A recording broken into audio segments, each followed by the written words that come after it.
Looks like we might be missing. Yeah, we'll hang out here for a minute. I got a note from a couple of people saying they're having issues with Canvas again today. I know it was up and down yesterday, but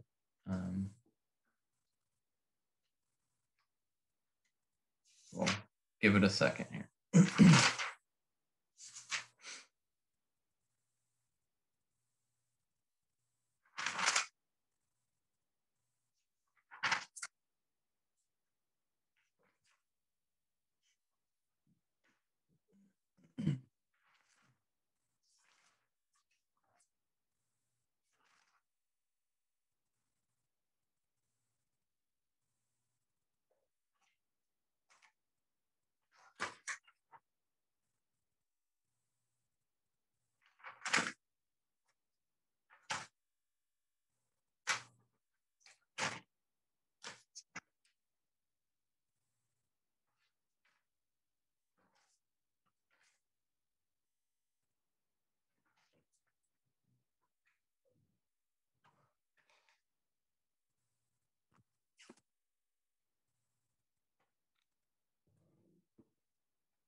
Anyone else has joined that?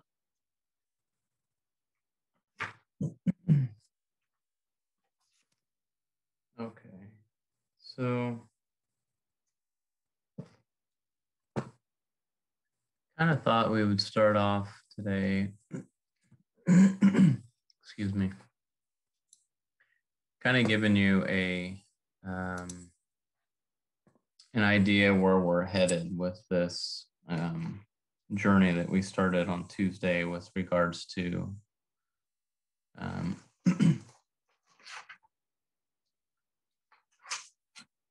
not so much the tractions and the traction vectors, but we ended up with this idea of an equilibrium equation.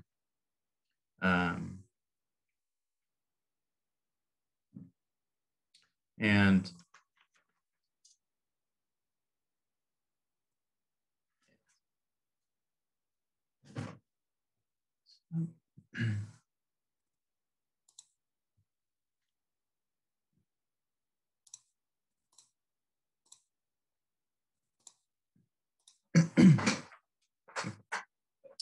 okay, these are our notes from Tuesday. So we were going over this idea of what traction is and how it's defined as a boundary condition. So we have this continuum potato. We cut it. We have some surface. And we're looking at a point on that surface, and we're basically just coming up with some notation, new notation with regards to unit normal, outward, end vector, force exerted on that point, and then some coordinate system that we're going to relate to. So we did some definitions of what that traction vector is. This lowercase t, and that's equal to this stress tensor times our basis vectors, essentially a coordinate transformation type device, and reminded you that the stress tensor could be depending on our material, this could be a upwards of like a 9x9. So talked about what that traction is.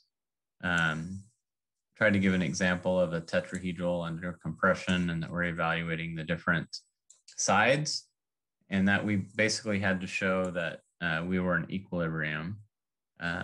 Introduce this idea of a body force per unit mass. And we ended up with this integral here, which had a total force plus some tractions on the other sides, plus your mass density force. That all has to equal 0. And we called this equilibrium equation 1, Roman numeral 1. And it's going to define this boundary value problem that we're going to get to. But in general, this is our very high level equation here that we have, where we have a force area plus a volume term that's set to 0.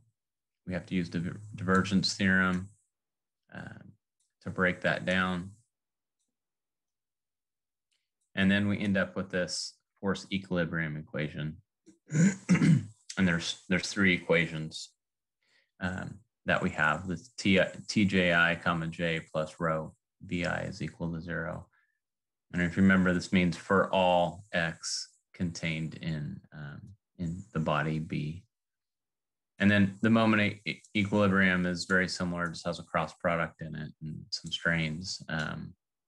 Same process, divergence theorem. And then we have that base equation for that one that you can just add into the other equation. So that's kind of where we left off. Now let me start a new sheet here and kind of give you my pad works.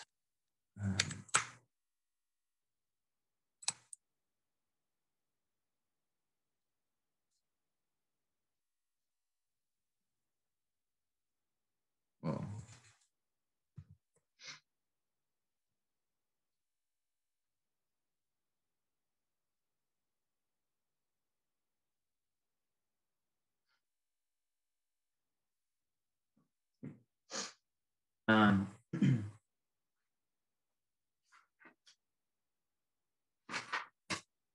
Use my spot.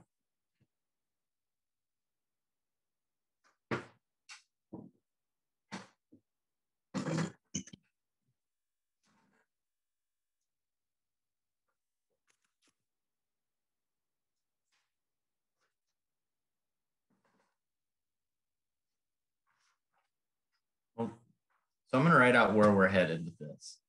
It's kind of the very end goal of elasticity, and it kind of formulates the boundary value problem that we have to solve by finite element method. So it's going to look like this, and this is going to be written out for an isotropic material. So they're called field equations.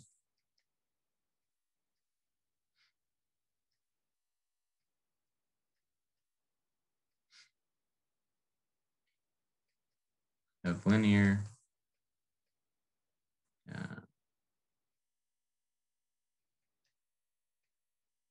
isotropic, elastostatics.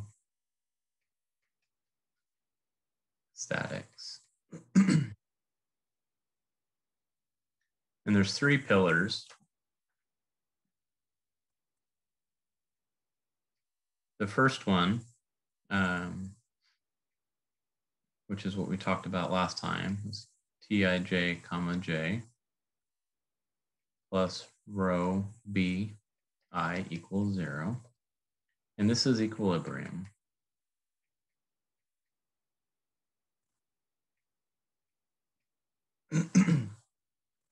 So if we're going to be doing a problem, that's the first thing that we have to check. So we have this continuum, we have some loads, we have some boundary conditions or tractions, if you will.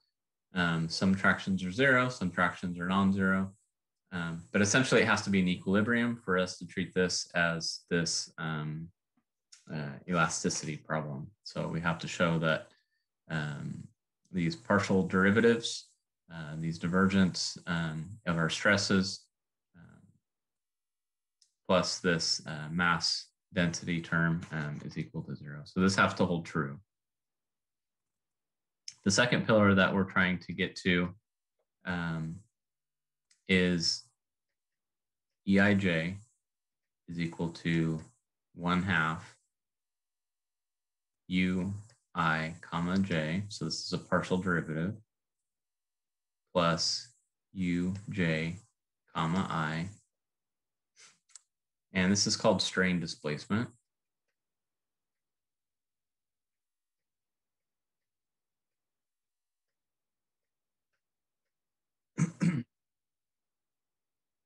Or in another term, this is called compatibility equations.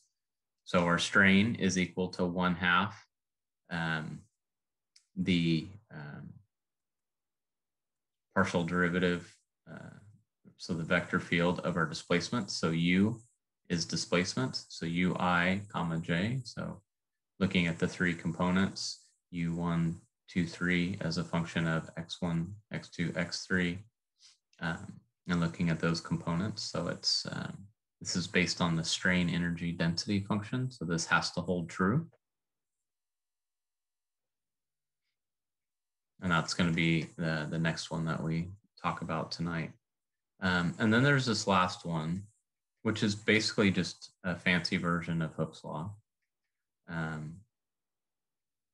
So this is a lambda Kronecker ij ekk plus 2 nu e ij. And this is Hooke's law,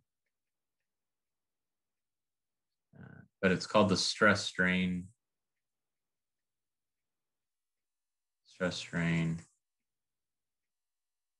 relation.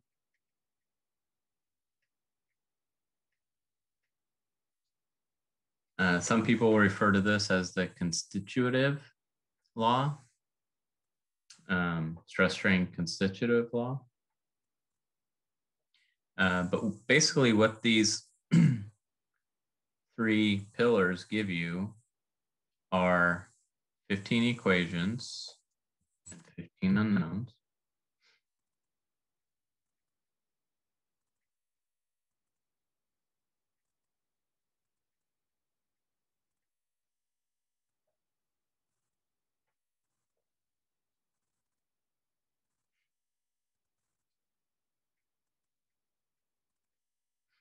Where stress,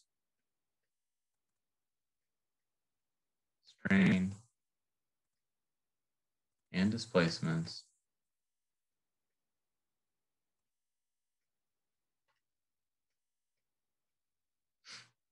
are all unknown.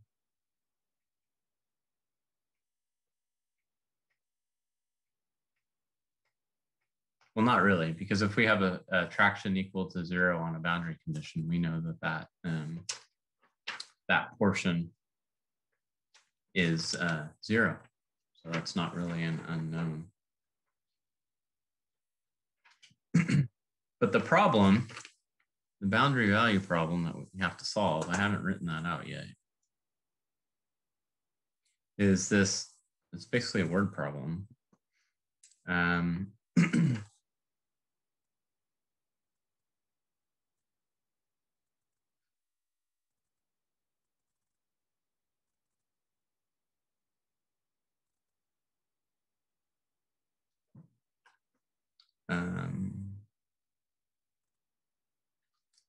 Let's see, this one. Yeah, I think for now this will work. But the boundary value problem kind of looks like this. It's find u.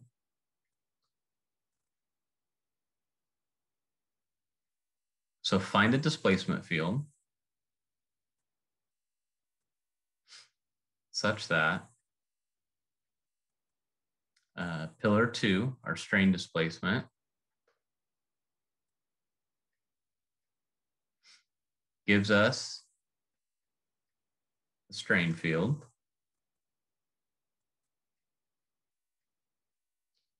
Which, when used in 3, when we plug it into our Hooke's law or our constitutive relationship, it produces a stress field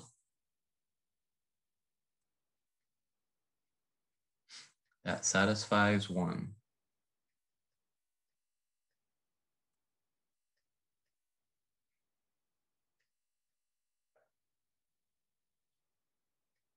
and all boundary conditions.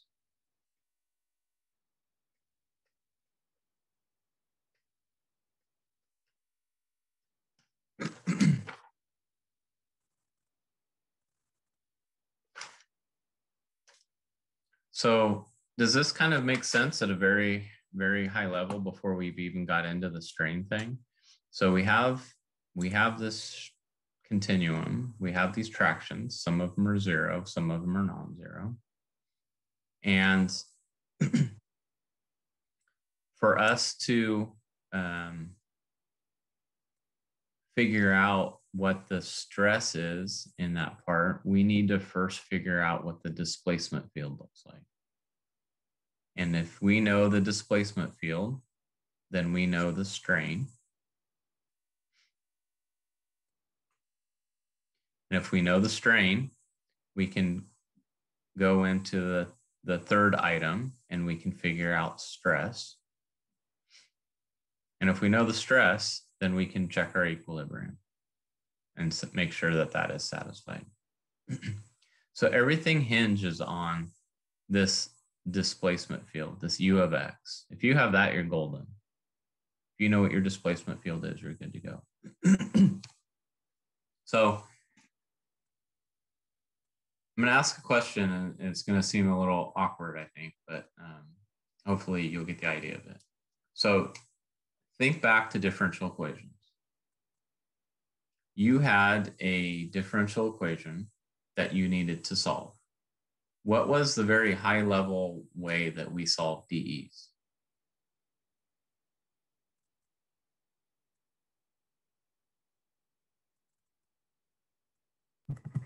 Wasn't there like Runge-Kutta? Yeah, that's kind of a method to the madness. But didn't we just make an assumption of what the solution is? We made for closed form.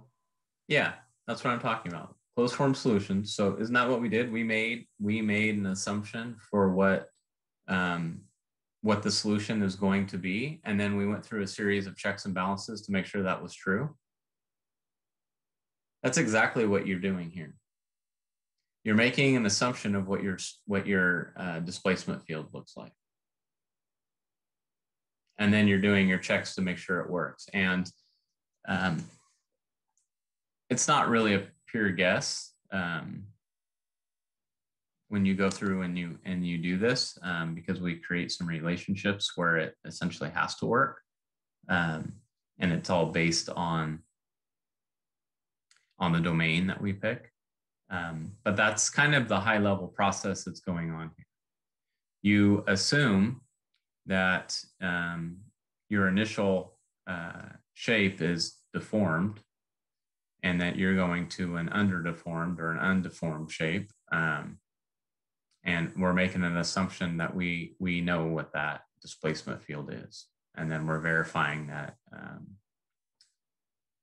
number 3 pillar and number 2 pillar still hold.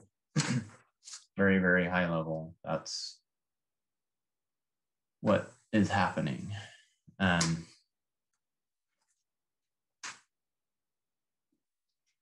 So with that, let's talk about this number 2. Real quick, in equation 2, the expression that's in the parentheses, is that a gradient? Yeah. Because these are partials, right? Yeah, I just wasn't sure. Yep.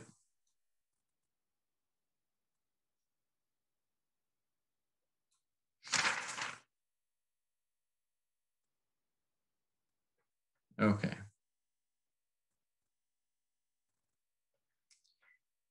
So if we want to look at pillar 2, it's deformation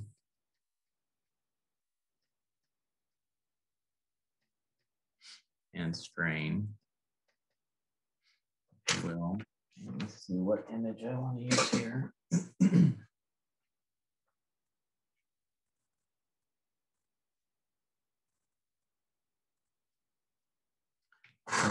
first thing we want to get to is this idea about displacement, small displacements.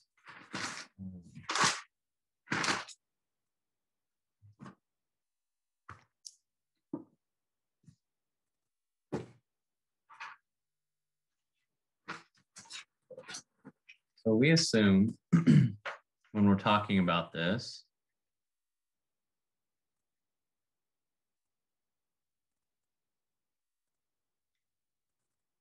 that we are dealing with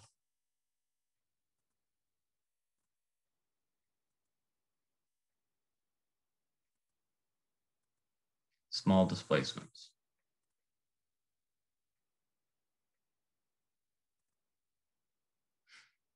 And if we want to put a number to it, we're talking 10 to the minus 3 to 10 to the minus 6.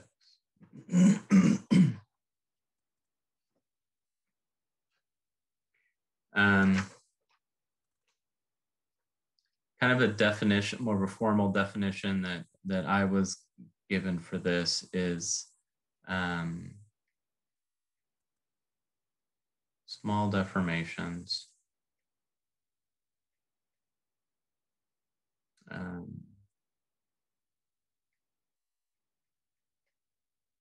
follow these.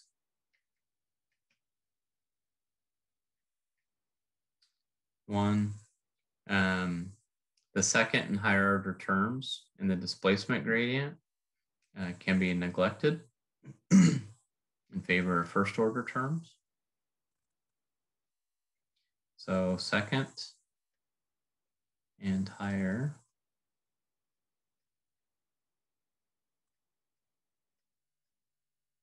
order terms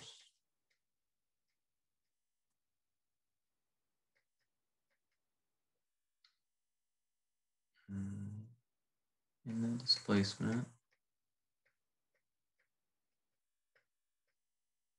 gradient components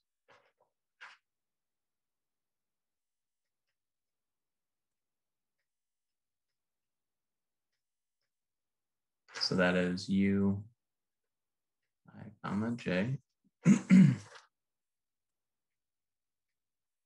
be neglected.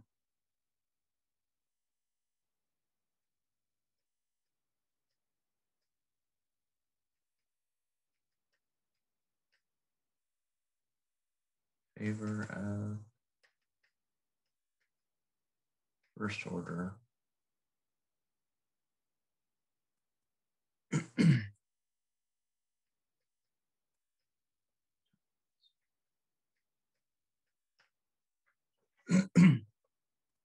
And you guys remember that from like Taylor series, right? It's kind of ditch the lower order or the higher order terms. Yeah. Do you have an idea of if you included the second order, how big of a displacement you'd be able to go? What the range would be if you added the second order? I've got a proof for it, and it really is like nothing. But no. I have an example that I was trying to put together to go over that with you with Taylor series. So we could look at that one with keeping the second term to get an effect of it. But no, I don't have a feeling of how much.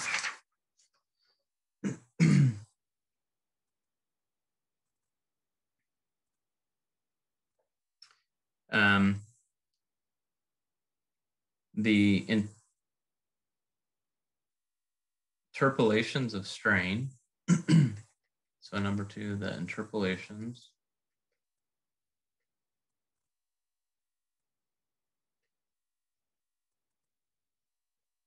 or calculations, or however you want to say it, of strain, EIJ.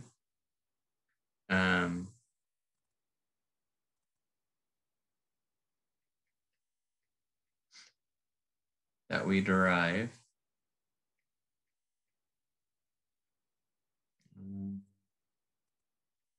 are considered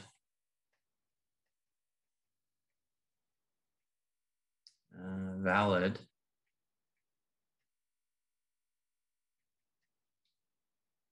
to a sufficiently high accuracy or sufficient high accuracy.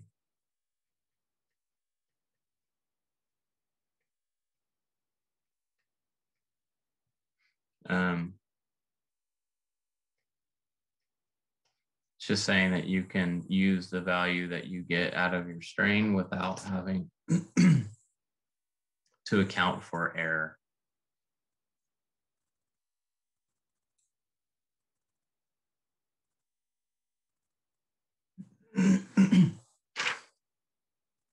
And we're talking so small, these displacements, that no distinction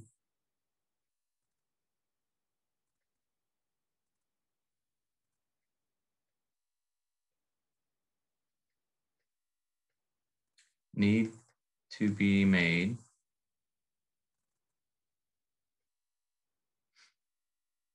between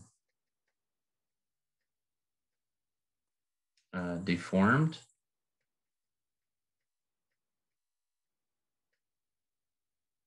and undeformed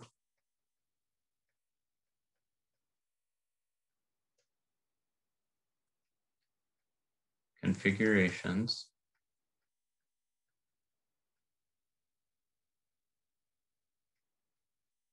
for purposes of equilibrium.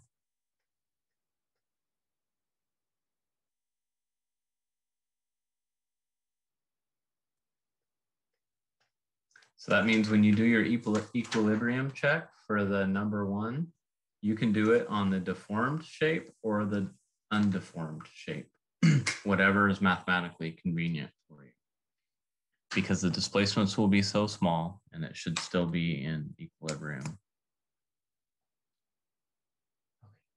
Okay. Now, hold on one moment, please.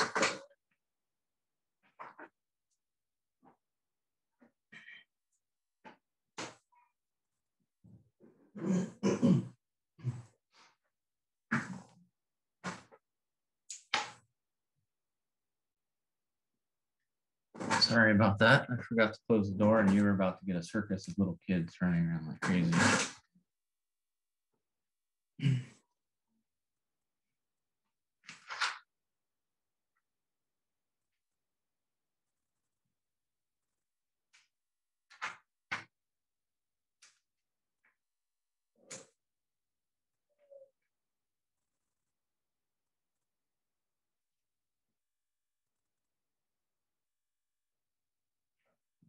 Okay.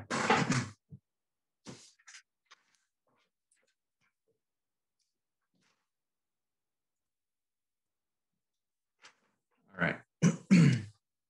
So we have a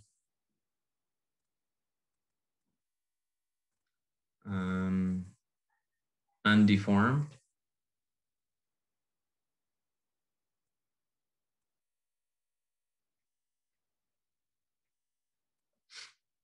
and a deformed.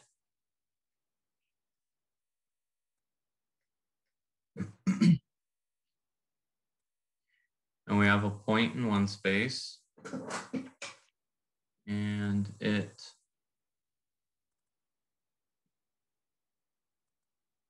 moves to another space. So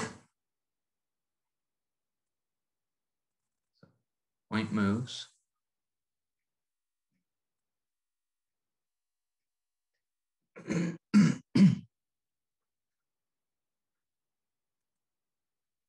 And we have some tractions or something going on in the deformed state.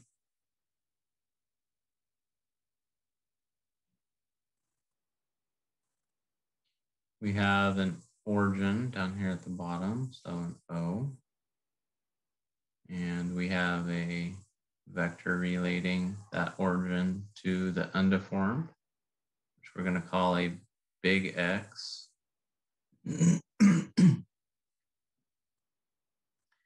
And we have a vector going from our origin to our deformed state, and we're going to call this little x. And we know that we can have a path, a straight line from point to point, which we're just going to say is x minus x.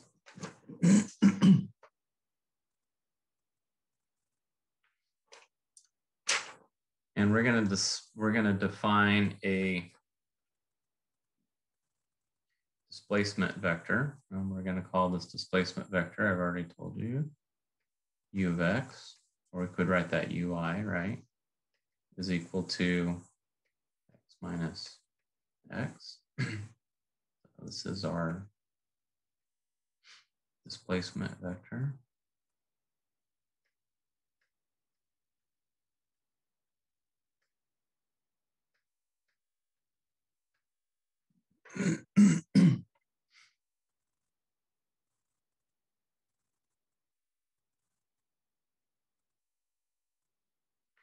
And for this, we're assuming that this is a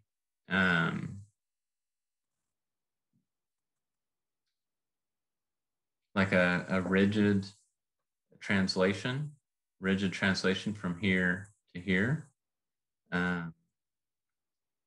So for every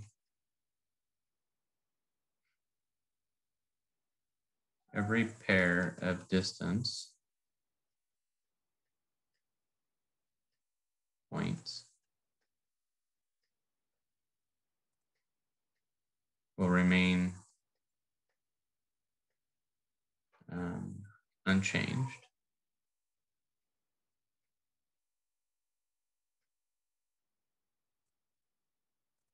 Okay. We should also point out that strain is a rank 2 tensor.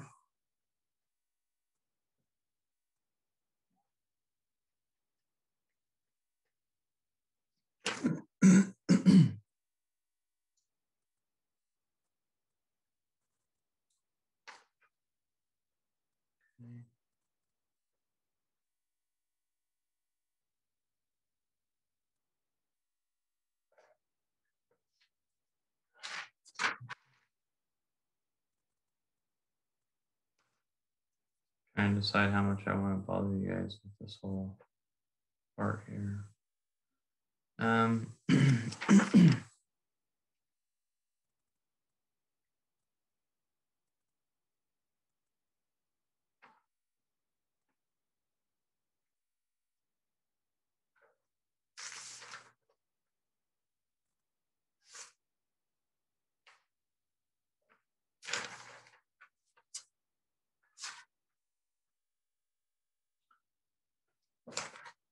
So wait, just to clarify, are you saying a whole potato has moved from one point, the whole potato has moved, or a point within the potato has moved? In this particular case, the whole potato is moved. Okay, that's what it seemed like. Yeah, for every pair of distance points to be the same. Yep. Just rigid body motion. Okay. Yeah. Yeah. So how do you have strain if it's rigid body motion? Then that's what I was confused about. Because right now we're just defining what this displacement vector is. We haven't put any material parameters on it yet. It's just point to point. So from point to point, we're defining what this displacement vector looks like. It's the difference between these two x vectors. That's all we've stated so far. So that's just for that image of what we're doing. We're going to clarify that right now. Because we have to add strain to this to where you could have a point movement within a body. Oh, okay. Okay. Right. Yep. So yeah,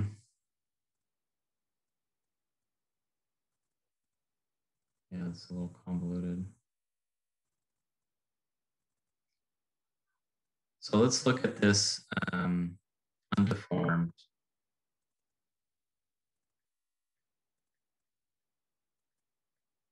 undeformed state.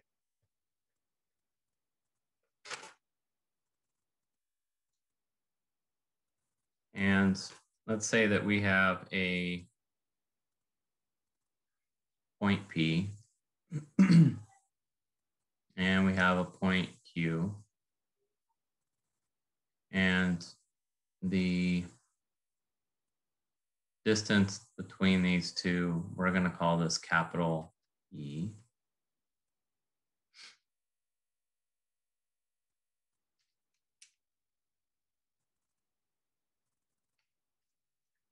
And let's say that big P translates down to little p, and Q translates down to little q.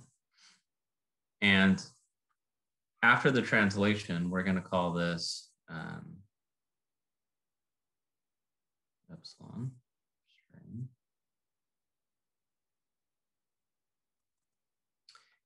And we have some origin out here. And we have that's not straight. We have this x vector relating our origin to our new point. And I have this, if you will, a basis vector that goes through P and Q. And we're going to call this A.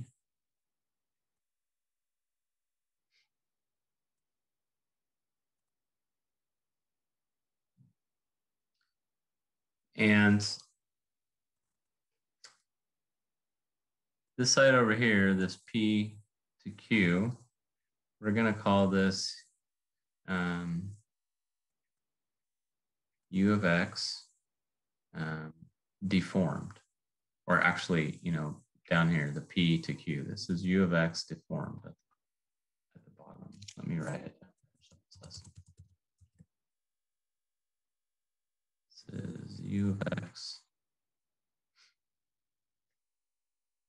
which is deformed. So P and Q are undeformed. Little p, little q are deformed state. And to go from this Q to Q, we're going to create this relationship. U is X plus epsilon A. And that's a vector where A dotted with A is equal to 1.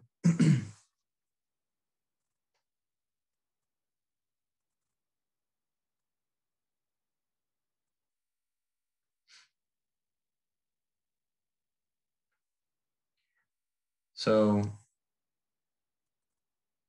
if we create some relationships and say that little p is essentially X, Q is X plus EA, and big P X minus and Q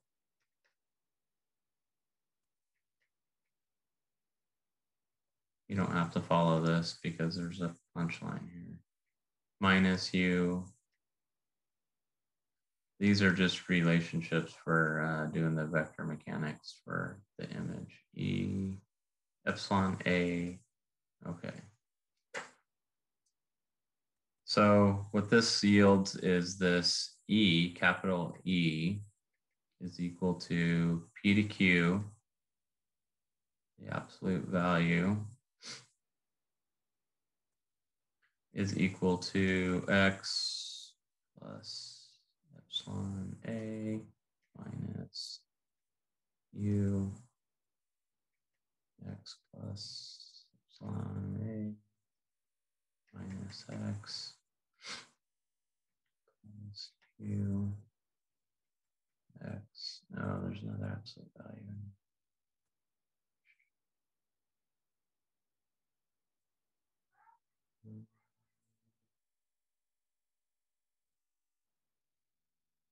Yeah, it's out here. Okay. So this can be, there's some things that cancel in this. This can simplify to epsilon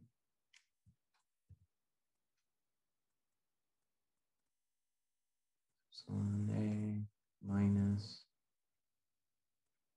u of x plus epsilon minus u of x. And in index form, we get ui x plus epsilon A minus ui x.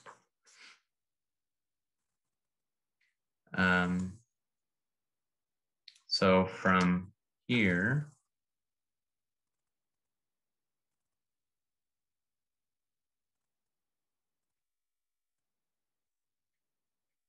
use Taylor series.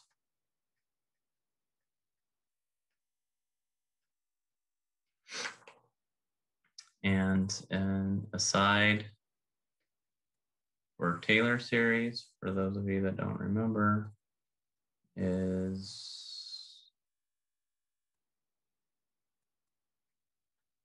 we have some f of x. This is f. This is x. We have some value a. Another value x. And it looks something like f of x is equal to f of a plus f prime a x minus a plus f double prime of a over 2 factorial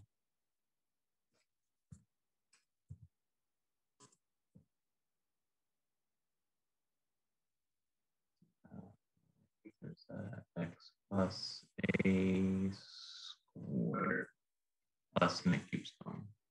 Okay. So we have to apply Taylor series.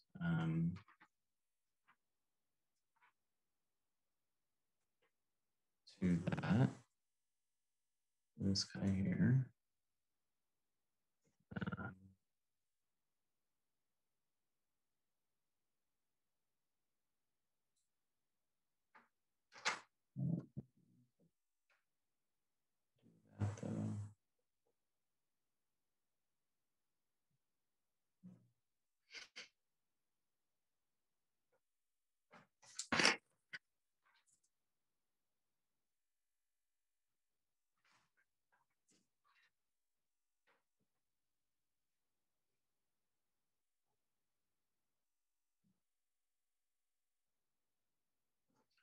Yeah, I'm not. You guys are welcome to do that in a Taylor series. But what you ultimately get, I'll kind of start at the end of it, is you get this E, because that's what we had up there, is equal to epsilon 1 minus AI AK UI comma K.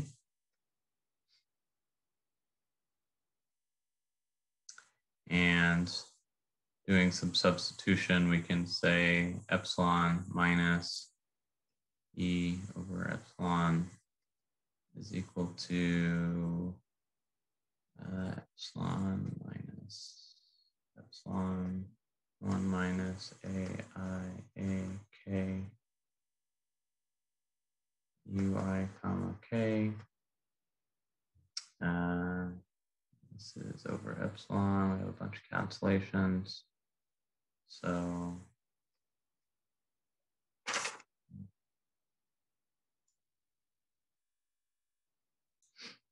we end up with this epsilon minus RE over epsilon is equal to AI AK UI comma K. And we remember that, or probably don't remember, some of these relationships that we went over before with indice notation, and what this meant is UI comma K is the displacement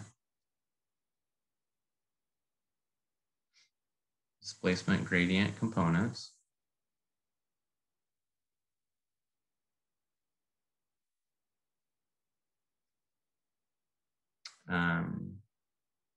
Where the gradient is a tensor.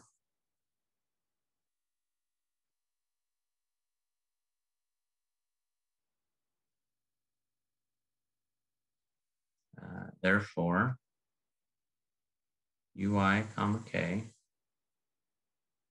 EI, dyadic product,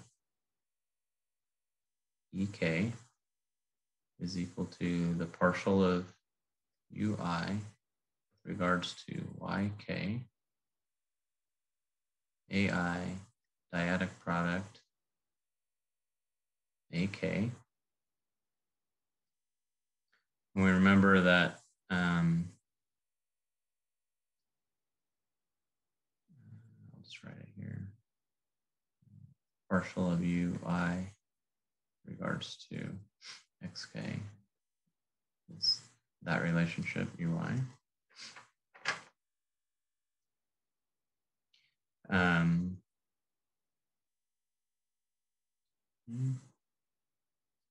So what this will lead to is EIJ is equal to 1/2 UI comma J plus UJ comma I.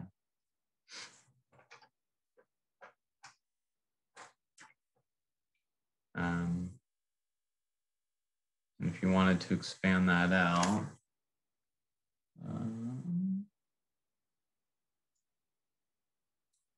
is we have the limit as epsilon goes to 0 of this strain minus E over E is equal to AI AK UI comma K is equal to A, that's an A, not a U, A dotted with E A.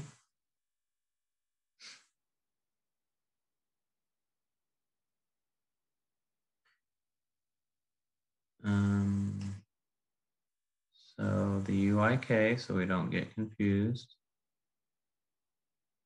This is essentially EIK. It's that guy.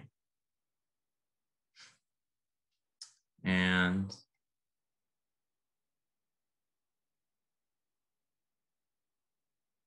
AIAK, that's an I.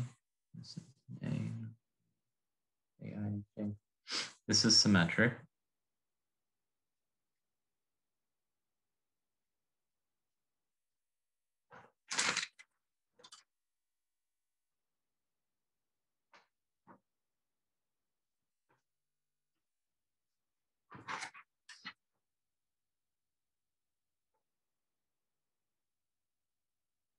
So these are essentially equivalent.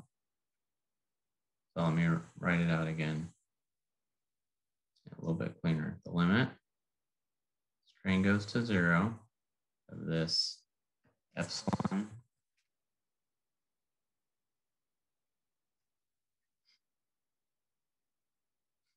is equal to our basis vector dotted with our strain.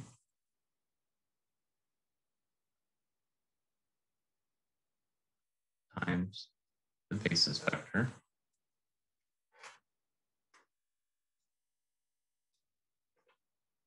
Another way we can write this is AI EIJ AJ, if that makes more sense to you. And that is equal to, if you were to expand all this stuff out, this is what you get. Okay, plus UJ comma.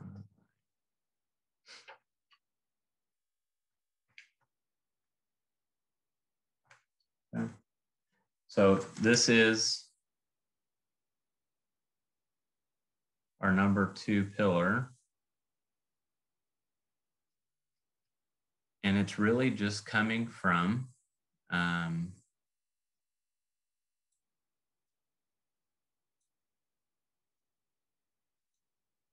it's just coming from this physical translation of vectors. It's just based on displacements only.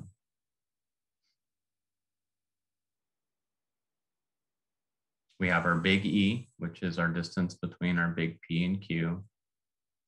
We have what we're calling our epsilon, where it's going to turn into strain, is the distance between our new points, P and Q.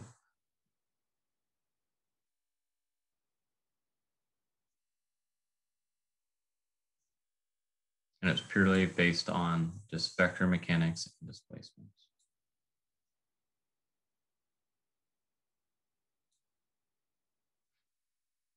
So this is kind of what I mean about you make an assumption of this deformed state, and you're just finding distances, and you're looking at the gradients of those components.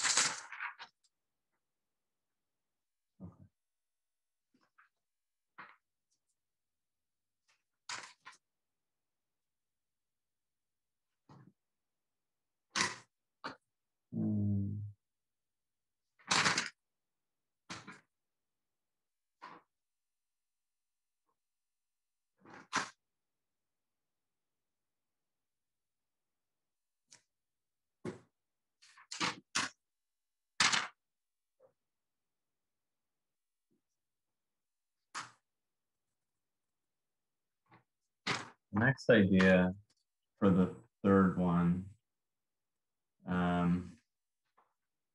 has to do with strain energy.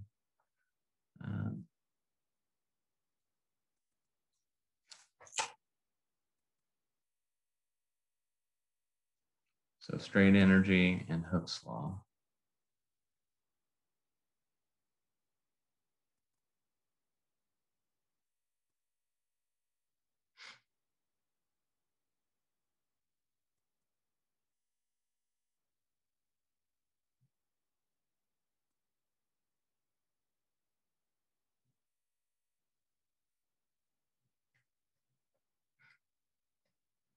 So this is going to ultimately be pillar 3.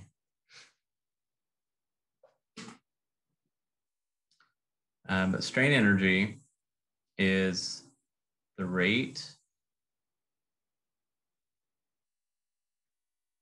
of work done by our traction on the boundary P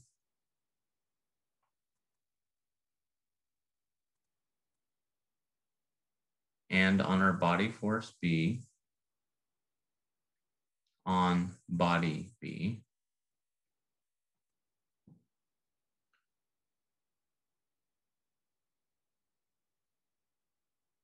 Where the rate of work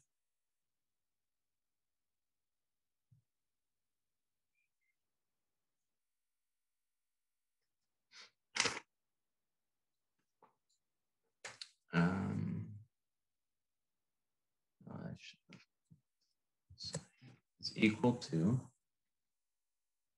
the integral on the boundary of B, u dot, so the first derivative of our displacement, dotted with t dA, plus the integral of our body, derivative of our displacement, dotted with rho b dv, and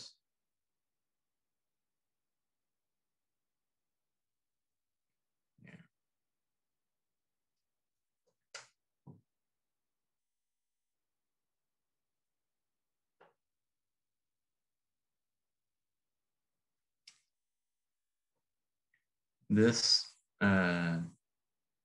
term right here, the body force term, will end up canceling by the time we're done. So this is the rate of work on B. So if we have a potato and this body is B, and we have something going on, we're talking about the rate of work done on B. How do you know the rate of work if you just have like a starting point and an end point? Not like a time associated with it. What do you mean? Like if you're trying to solve a real problem? Well, if it's a rate of work and not just work, like work would be energy, like a rate of work would be like power. So how do you know the rate if if you have like a time associated with the displacement? Well, this is all based on having a displacement field. And that's a big assumption. You're assuming that you know the displacement field. And if you know the displacement field and it's continuous, you can take the first derivative and you have the rate. So we're making an assumption of what a displacement field is if you were going to really solve this.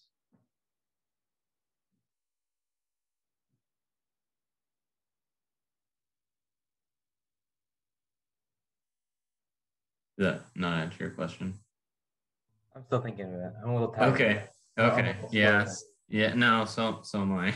So, it's like, I don't know a better way of describing it. It's all funny money. It's like Monopoly money.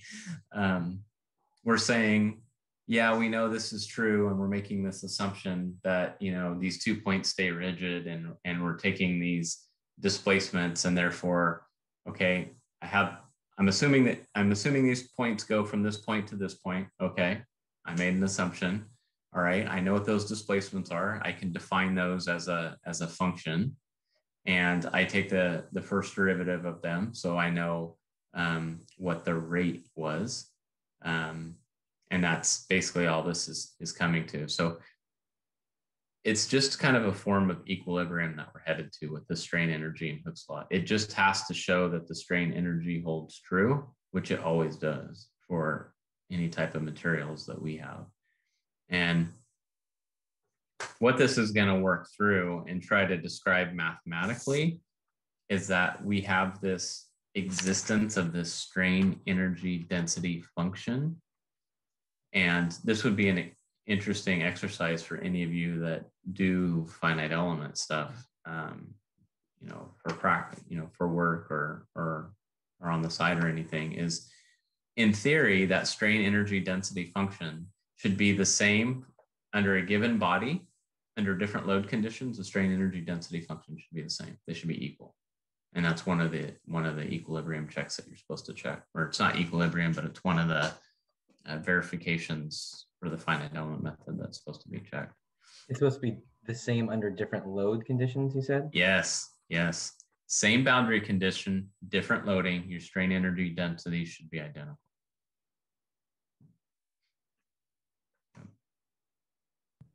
What is T? What's that? What is T? It's a traction. Oh, okay.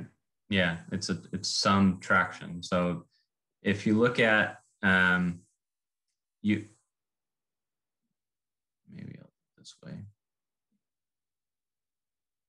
if you ignore what I'm putting here, these red boxes, that is essentially the exact equation that we did last time at the end of the lecture. It just didn't have the displacement rate in it. Got it.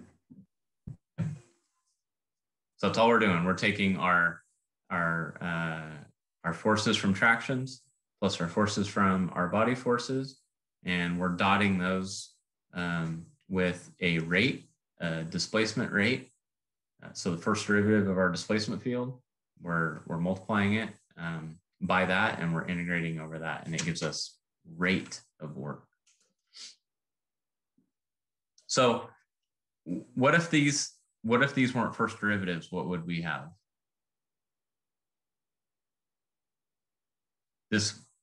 We just wouldn't be talking about rate. We'd be talking about just work then, right? Distance. Because then we were talking about just the pure displacement and not the derivative of the displacement. Isn't that what we would have here? Mm-hmm. I think everybody's tired. To be displacement dotted with force. So you have work. Mm-hmm. Yep. Yeah, so you have work. So ultimately, this Hooke's law that we all know, stress is equal to elastic modulus times strain. It's all based on this fundamental idea of kind of what we're going through here, that you have to have existence of the strain energy density function. It has to exist.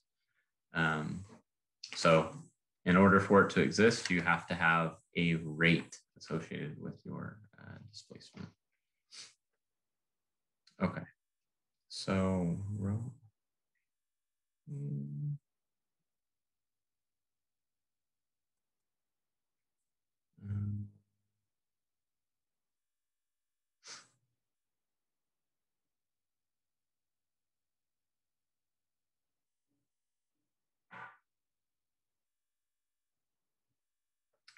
so if we were to look at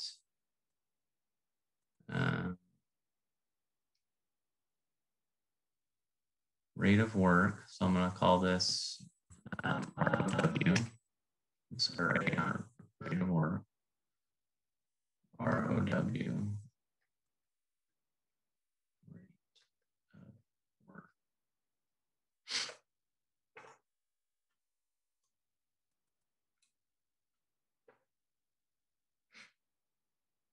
So I want to say that this rate of work on P, actually, no, I'm going to call it P because it's just, I'm going to be speaking very generally, is equal to this integral on the perimeter of P, ui dot Tij and JdA. And remember the relationship T is equal to Tij and J. Remember we did that last time? That was traction is equal to the stress tensor times our unit normal. So this is just this equation up here expanded to put our stress times our normal vector in there, plus the integral of P of our displacement rate dotted with our body force, BI dV.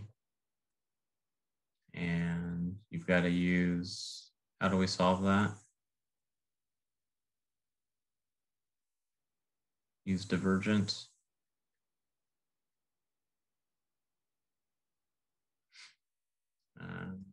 To change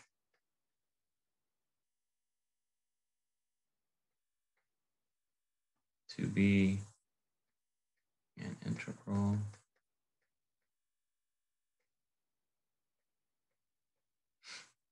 over the volume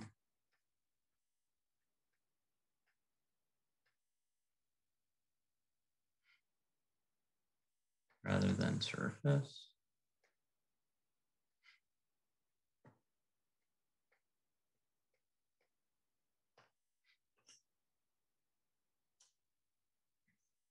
Is there a reason you change them both to be volume instead of both to be surface? Does it matter? I don't know. I learned it to do this way, to go to a volume. I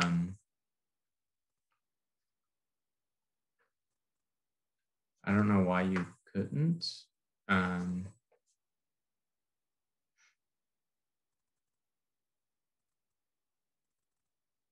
Yeah.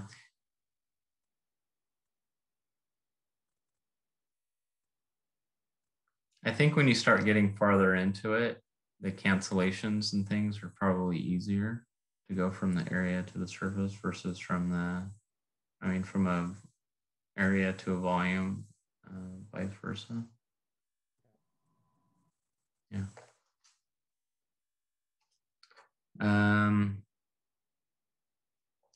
So we end up getting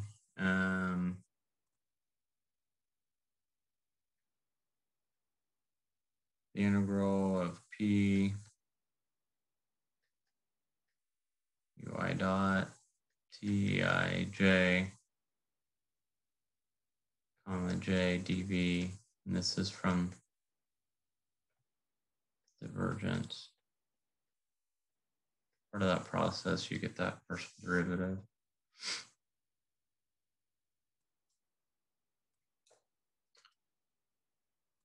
And get the integral of P ui dot j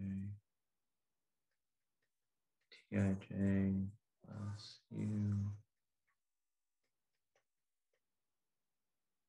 comma j dv.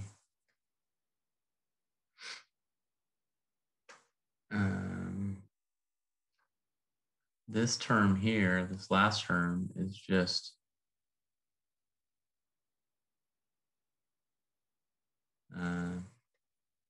minus rho bi,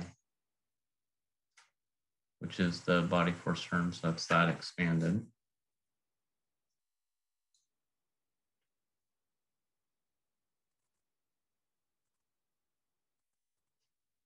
And we're going to take this term here and say this is the partial with regards to our traction ui comma j is equal to the partial with respect to our traction eij plus we're going to introduce this new variable ij. So we get integral P E I J. This is a rate plus W I J T I J minus rho B I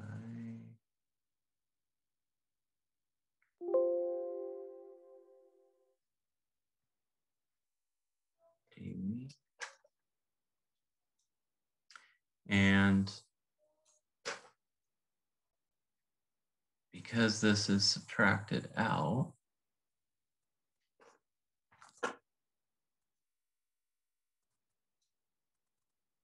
this, we say that that goes to 0 for this size.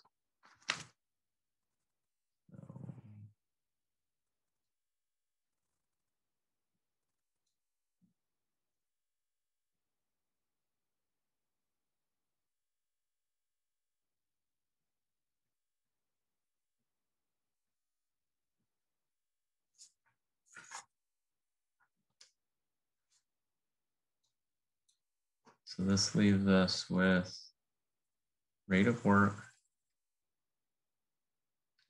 on P is equal to the integral of P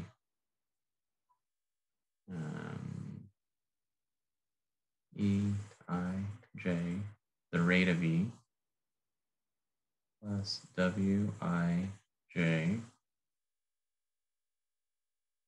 that's the rate, Tij dV. Now, something that we should note,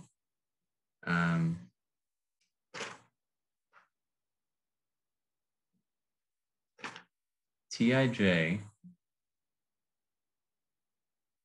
so what do we know about Tij? And right now we're talking about elasticity, and we're talking about an isotropic material. So what does this expand to? Tij is equal to, I'll start with the easy one, Tii, or let's just do 1, T22, T33. And this is T12, T13, T23. What do we know about this down here for an isotropic material? Is symmetrical? Yeah, so I can actually write T12 here, right? I can put the same value. These are equal. Likewise, this T13 can sit down here, and the T23 can sit down here. So this is symmetric. So Tij is a symmetric matrix. This guy right here with the rate in it is antisymmetric.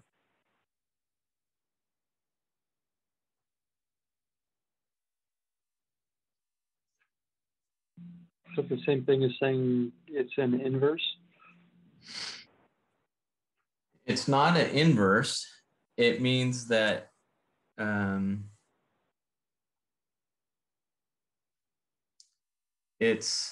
think the easiest way, go ahead. Has negative values on the other side of the diagonal? It's not necessarily negative values. It means that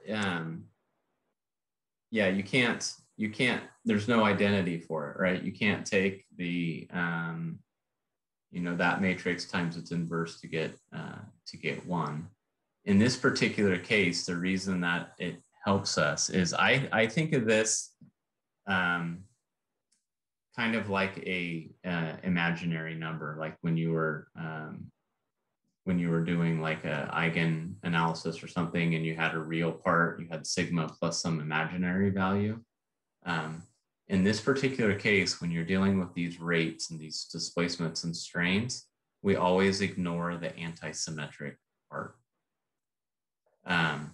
It leads to essentially not real. So this equation right here would expand, right? Do you see that this would turn into a Eij,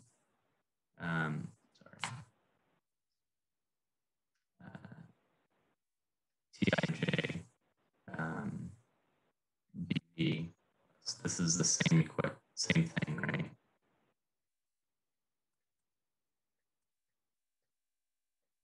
Isn't this the same equation that I wrote up here? It's just, because this is antisymmetric, we can say that is 0. So it leaves us with just this portion. What is W? Did you say, or is it just not mention it because it drops out? No, it was a new variable that enters right here in this relationship of what this partial derivative is.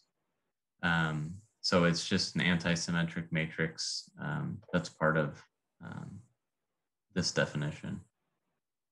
It's like a weighting function.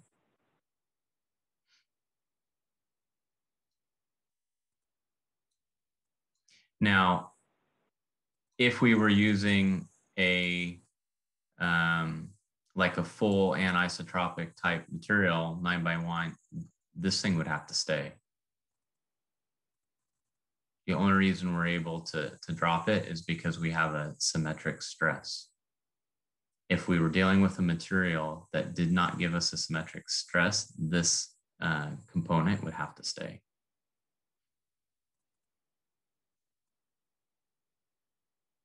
What was the name of that component if it's a non-isotropic? This anti-symmetric part, it's like a weighting function. It's like a little w. I don't have a name for it. It's just a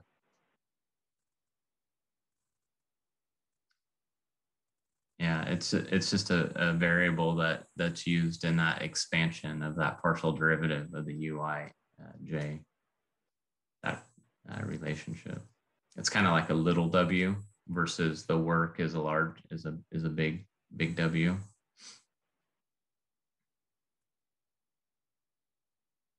So what this equation gives us, oh, we're over, but let me finish. So what this equation gives us is for an elastic material,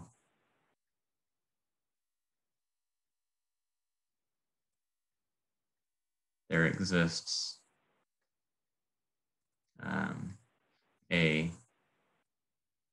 it's like this large W E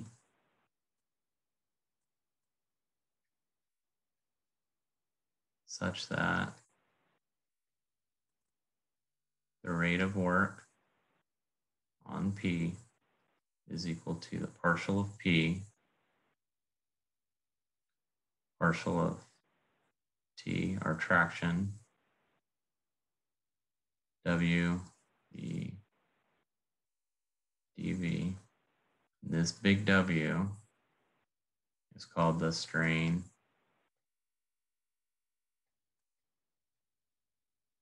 energy density function.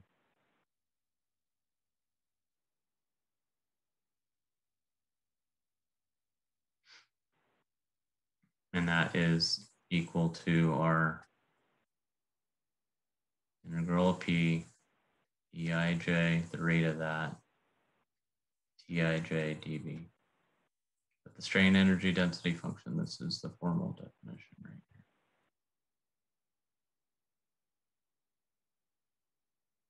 So the whole argument we're trying to make here is that this exists for a linear elastic material. So regardless of the loading, you'll get the same value. So if we have a nonlinear material, then we would have a anti-symmetric matrix here, and that would not hold true, which would mean the strain energy density function would be different depending on the loading, and we would not have, Hooke's law would not hold. But we haven't gotten to that punchline yet. Okay, we're over. So I wish you guys and gals a good weekend, good evening and a good weekend, and we'll see you on Tuesday. Sorry for holding you up. Thank you, Professor. Thanks, Professor.